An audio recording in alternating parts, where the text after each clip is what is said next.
Doors popped, and out stepped a woman in tennis gear at 9 a.m. on a weekday, as if she'd walked off center court, a folder clutched like scripture, a smile thin as a blade.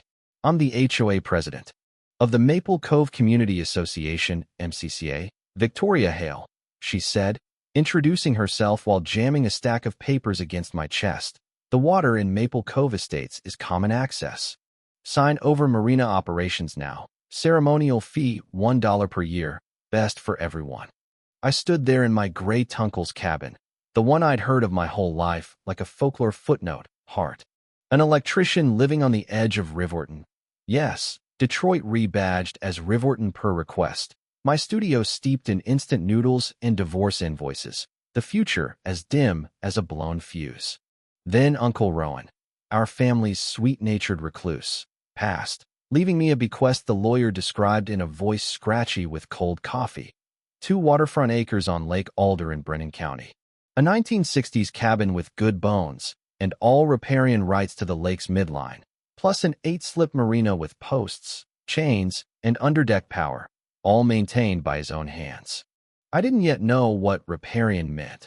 I only knew each slip rented for $200 a month, which made $1,600 tapping into my account like a metronome.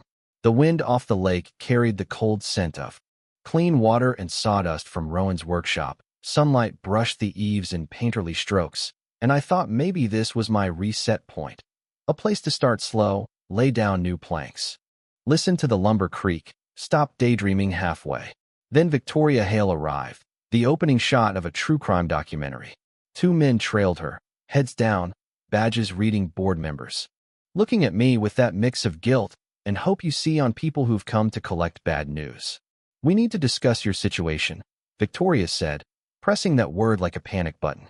Inside the folder, a claim that the water was a historic common-use corridor, a demand I sign control of the marina to MCCA for community standards, to protect property values, to prevent commercial activity from wrecking family life. Beneath the sugar, I heard the hiss of a sword unsheathed. 48 hours, Victoria said, tilting her sunglasses like a drawn knife. "Sign voluntarily, or you get ground to paste in court," asked the Carters. A beat. All right, they moved away. That night, I sat in a halo of lamplight, between Uncle Rowan's journals, brown covers, then visible trash cans, then non-compliant mailbox paint, lawsuits stacked until people were too tired to keep their home. Then a passage that boiled my blood. In 1999, Brenton County gave the Maple Cove Estate subdivision a lake access easement that crossed my uncle's land and lakebed, in exchange for $12,000 per year to the waterfront owner. No payment seen for years. Margin note from Rowan. In red, nuclear option for the air. I pressed my palm to the page like taking a pulse, then kept digging. More red lines. Every post, every cleat, every chain sunk into the lakebed was inside the legal lines of this parcel, proven by deed. If anyone wanted to play, the lake belongs to everyone. Let them try. The law belongs to the ones who read it. Next morning, the county inspection truck and a deputy rolled in with Victoria's SUV, and I stood on the porch with a coffee, tapped record on my phone. The man lifted a clipboard. David Mercer, Brenton County, multiple complaints, unpermit. Commercial work, environmental violations, unsafe structures. Victoria hovered behind him, smiling like she'd won before the coin toss. But when she sat back in her car, per his no interference arrived, we walked the shore, measured posts, checked wiring, matched permits to serial plates. 0 violations. In the swish of his pen, David told me he'd seen the same play twice. Found a 1952 deed extract stating riparian rights to the lake's centerline. Saw Rowan's note. People who don't know think waterfront prices are crazy. They're paying for the lake bottom too. I turned on the warm bulb over the table, spread the papers, and started calling. "David, I'm filing for trespass and unauthorized use," I said before dusk. "They've collected $200 a slip for 15 years on my lakebed, paid me nothing." I read him the math, $144,000 before damages. He paused, then asked, "You got proof?" I said, 40 years of paper and journal entries. By afternoon, my door opened for Tom and Betty Harper, former Lakeshore neighbors bearing brown butter cookies and a fat folder, 17 notices in 6 months. Grass too high, by a finger. Mailbox color. Off code. Trash cans visible 37 minutes after pickup. And aesthetic inconsistency because of a garden gnome. They'd burned $31,000 in legal fees. And conveniently, Graham Hale. Glass, and I understood. This wasn't an SUV parked rudely. This was a slow grinder eating families, spitting out deals to a savvy buyer. I opened my laptop and drafted trespass notices. Demanded every boat clear my slips within 30 days, plus $50,000 in back berth fees. Attached no trespass orders tailored to each vessel. I pictured Victoria tearing open her certified mail and bled chemicals, and a very firm do not enter for me, the landowner. Tom called the second he got home, voice vibrating between rage and relief. She hired a lawyer in Grand Rapids for $100 per hour. They're rushing an injunction to halt your work.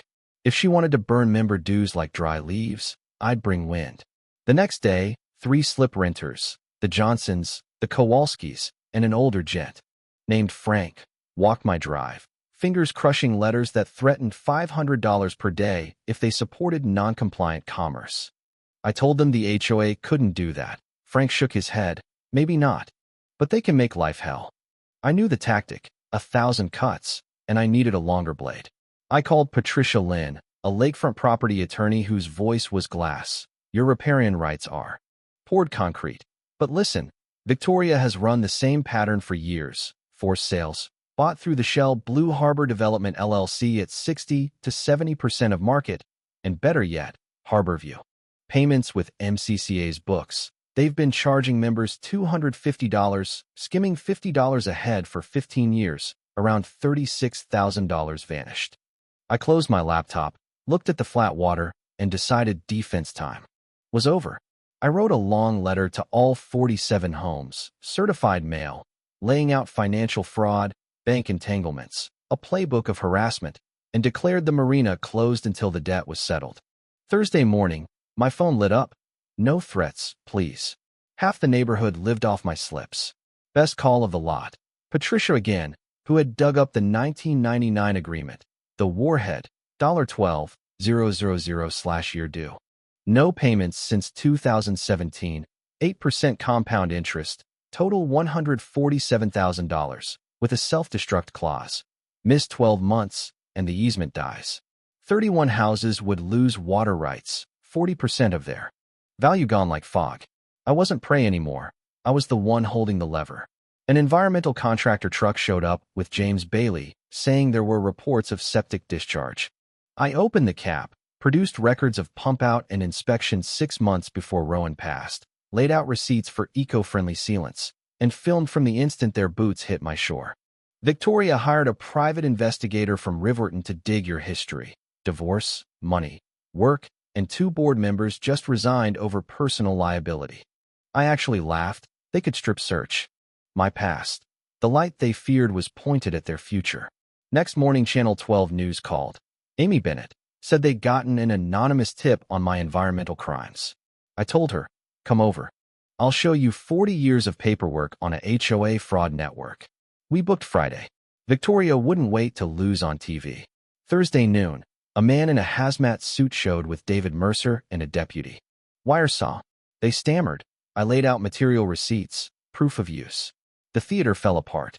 Knight brought Tom Harper with a manila envelope and a grin like buried treasure. We contacted every family they drove out, he said, fanning out deeds, sale records, state filings leading to Blue Harbor Development LLC, managed by Victoria Hale, loans cleared by Graham Hale. Not just bilking there. Members, they were organized theft, a 2-stroke engine of HOA and bank.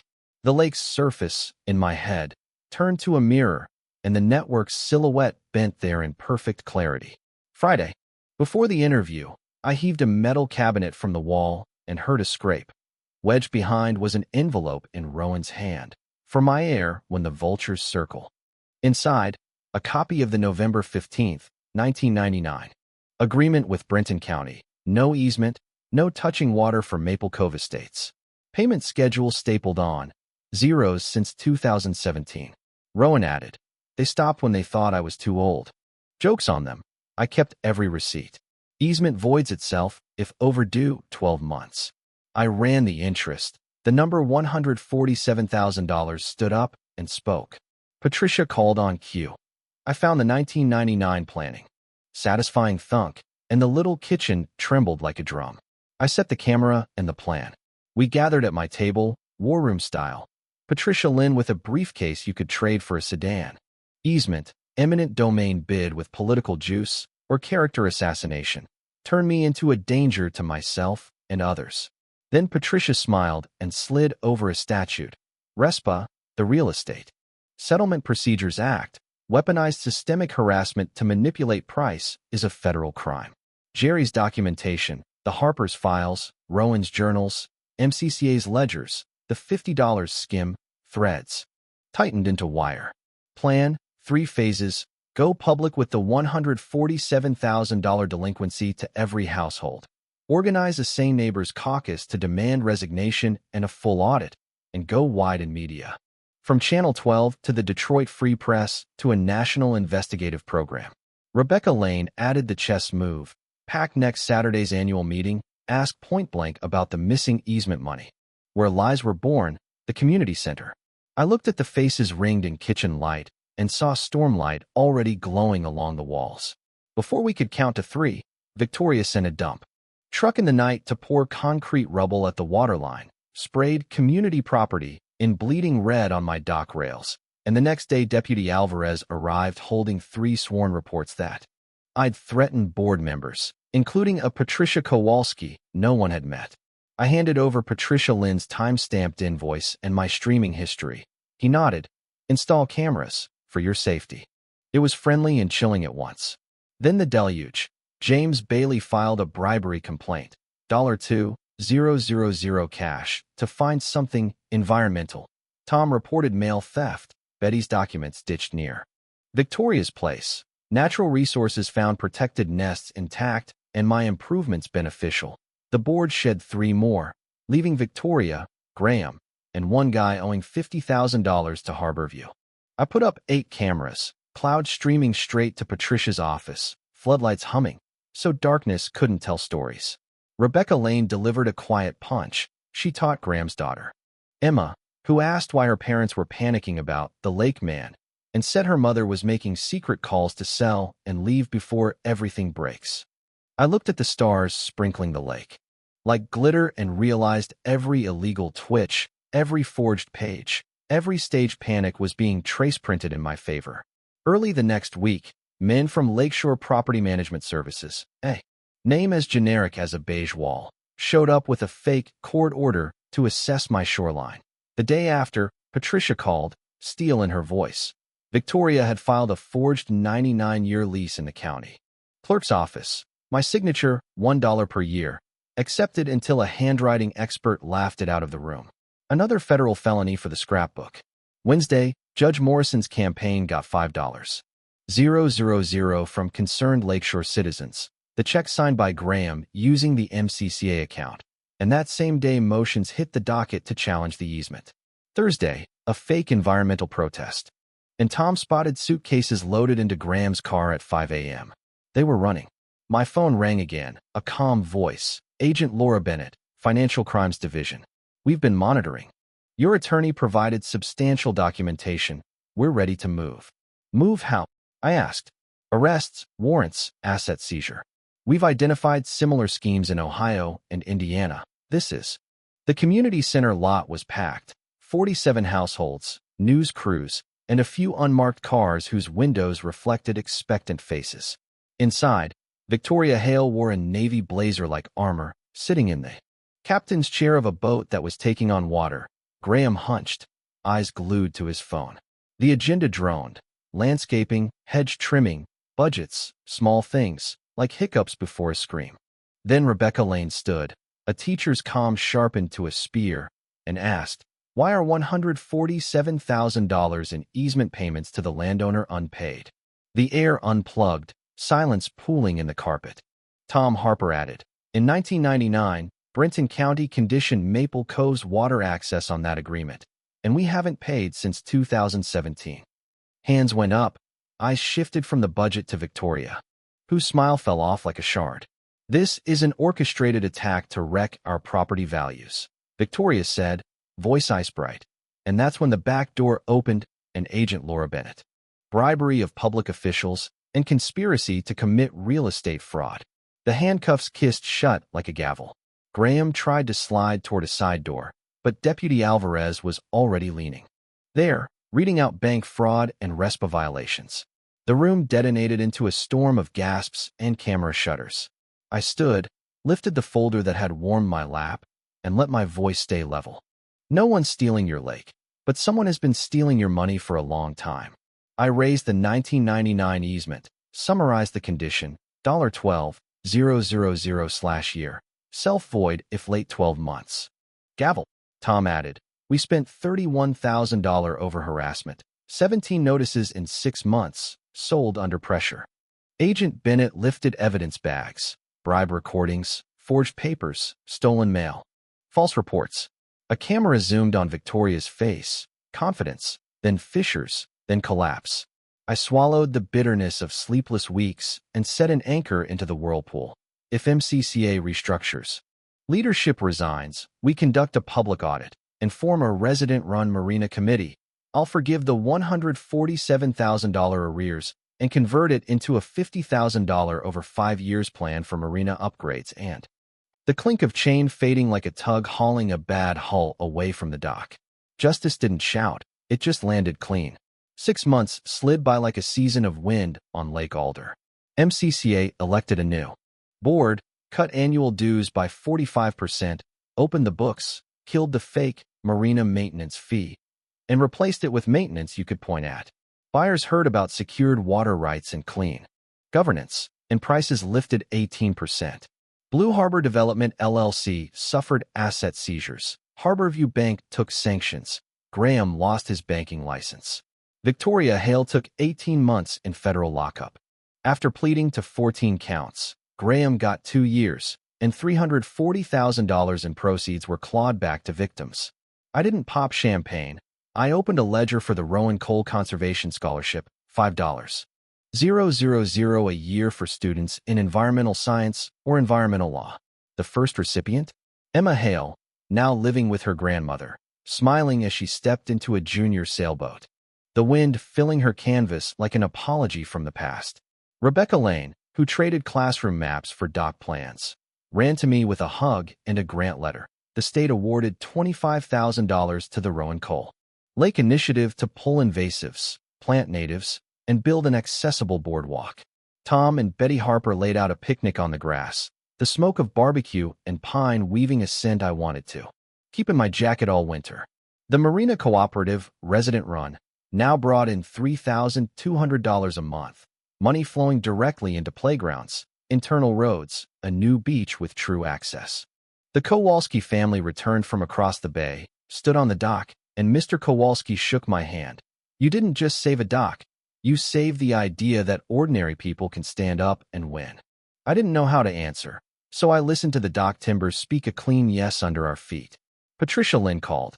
The documentary about Maple Cove had won a regional Emmy, and she was launching a national legal clinic for HOA abuse survivors, the Lake Alder model. The state legislature passed the Property Rights Protection Act, mandating easement disclosure and defining systemic walk, board by board, nail by nail. When the sun folded itself into the hills and the stars sprinkled Lake Alder like broken glass, kids were shrieking with laughter. Adults clinked glasses and told stories that felt at once gone and brand new. I stepped to the edge, palmed a post that had survived petitions, rumors, spray paint, spy cameras, and now gleamed from salt, sun, and the sweat of a neighborhood. I'd wanted revenge once, but I learned justice does that job better, precise, measured, leaving room for healing to move in. Victoria paid with freedom and reputation. Graham with career, Blue Harbor with assets, and we received laughter on the sand, lamps on the dock, children learning to set sail in the morning wind. I turned and saw Rebecca Lane. Wind lifting her hair, that patient smile of someone who'd watched moral bankruptcy and community rebuild happen in a single lake season. This story closes like a slow crane shot rising off the water, across gold-tinted roofs, over the lawn where Tom pours lemonade, Betty laughs with Emma, and Agent Laura Bennett talks with Patricia Lynn about which federal filing will shield whom. At which lakeshore, where ordinary people keep choosing courage over fear. My last line to the camera in my head, voice rough from the lake air, but round with gratitude. Nothing is more sacred than a person's home and the water outside it, and nothing more beautiful than neighbors deciding to stand together. A happy ending, not because the bad vanished, but because the good remembered how to hold. Questions to spark debate. When a community lets power holders hide behind the word standards to crush individuals, what penalty counts as just? Prison, asset seizure, a lifetime ban from the ethics truly live in quiet compliance to protect values, or in standing up even when you're alone. Tell me where you land and why.